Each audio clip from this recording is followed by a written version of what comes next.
rulers of their own households, expecting nothing short of full obedience from their wives and children. Sometimes I knew that my father was wrong for the things that he did.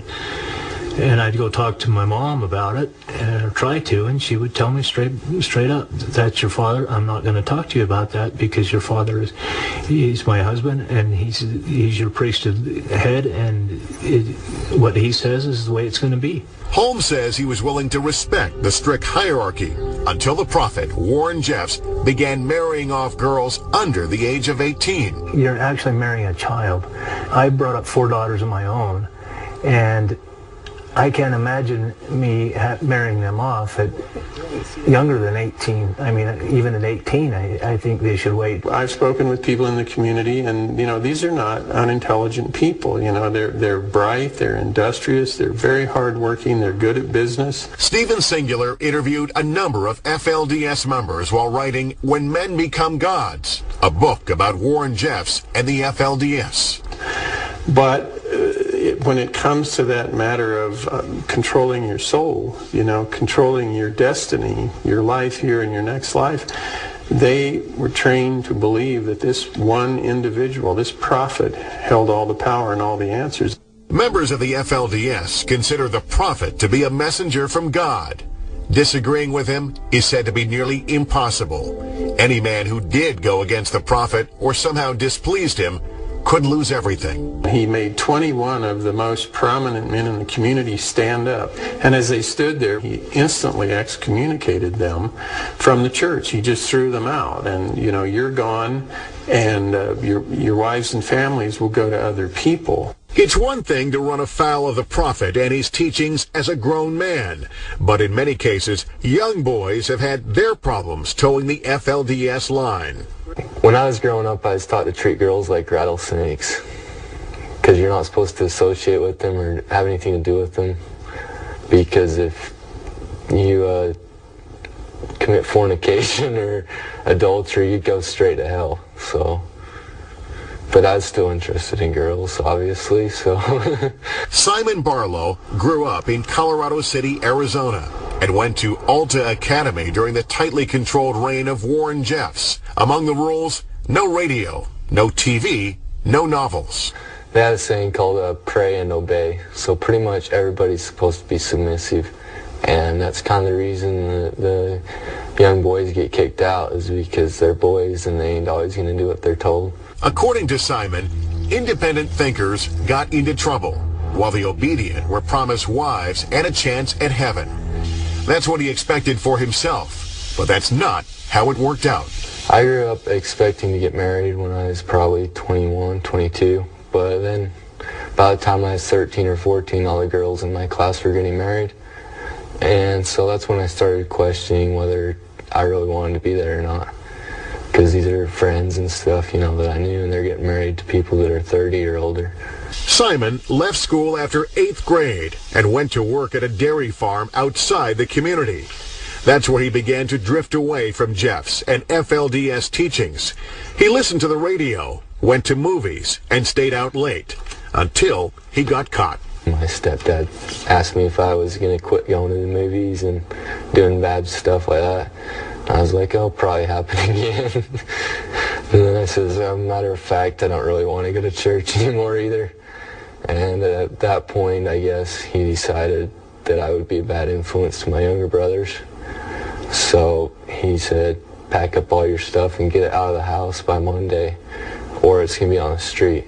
At age 17, Simon joined the ranks of the so-called Lost Boys, the name given to the group of underage boys who left or were kicked out of the FLDS. Imagine taking a 14 or 15-year-old kid and saying, here, you're on your own with nothing. You didn't really have an education, you didn't have resources. And there are estimates of 1,000 of these boys leaving the community, ending up on the streets of St. George or Salt Lake or Las Vegas and having to fend for themselves. There are only so many women that go around in these situations, and every boy was a potential competitor with an older man. Just got rid of them. Obviously there have been some of those kids. I don't think they are nearly the numbers that are sometimes held out. I don't think the issue is competition for brides. I've never seen it that way, partly because I have seen a lot of monogamous households who are intent on staying monogamous in that community. Like some other lost boys with little family support and a newfound freedom, Simon says he abused drugs and ran afoul of the law. It took nearly 5 years for him to learn to set his own limits. In that time, he's come to see the FLDS in a whole new light. I really didn't think about it as brainwashing or mind control until after I left the community, and I didn't realize how weird it was, and the longer I've been away from there, the more messed up it seemed to me. Today, Simon wants what a lot of young men want: to go to college, find a good job, and get married. But there's one thing he isn't searching for. I don't think I'll ever join another religion, just because I don't think I'd ever believe it. I mean, there's always going to be people that are going to try and take advantage of you through religion. I will say the prayer to begin with. Up next, a former member fears for the children of the FLDS now that they're back home.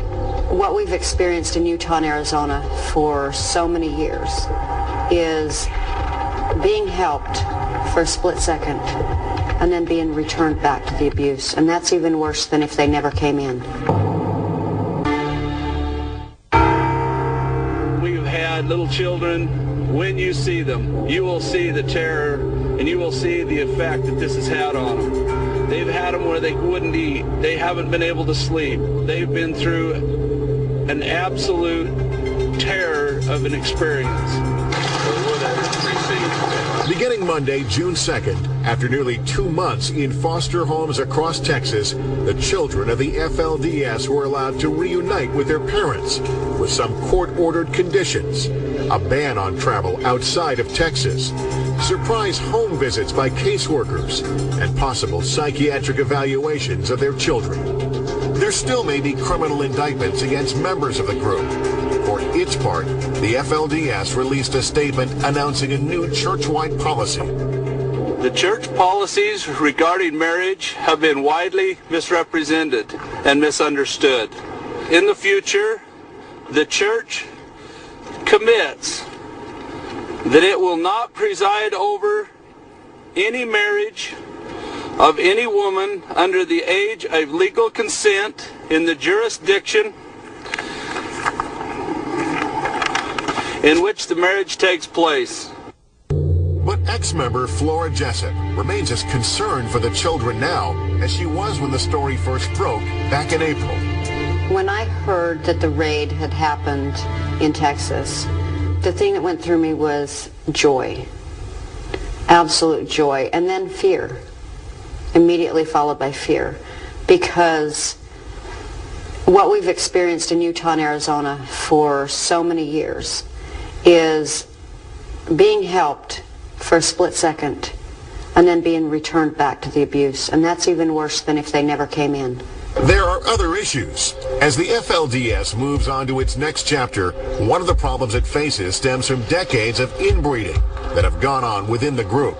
A rare genetic disease called fumarase deficiency, which causes acute mental retardation and physical deformities from birth, has stricken at least 20 children in the FLDS. Outside the group, there are only an estimated 100 cases in the world. You hear the same names over and over again in polygamy: Jessups, Allred, Jeffs, and so on. The genetic pool that these people are operating within is so limited that they have diseases that reflect the intermarriage between these same families over generations. All of these issues surrounding how FLDS members live their lives and why they choose to live them that way bring it back to the basic question: is there a point when strict adherence to a set of religious beliefs begins to resemble mind control? There may never be a consensus. So where does all of that leave the FLDS?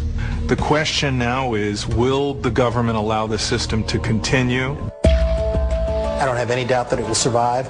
It'll probably come out of this thing stronger than it has been in the past.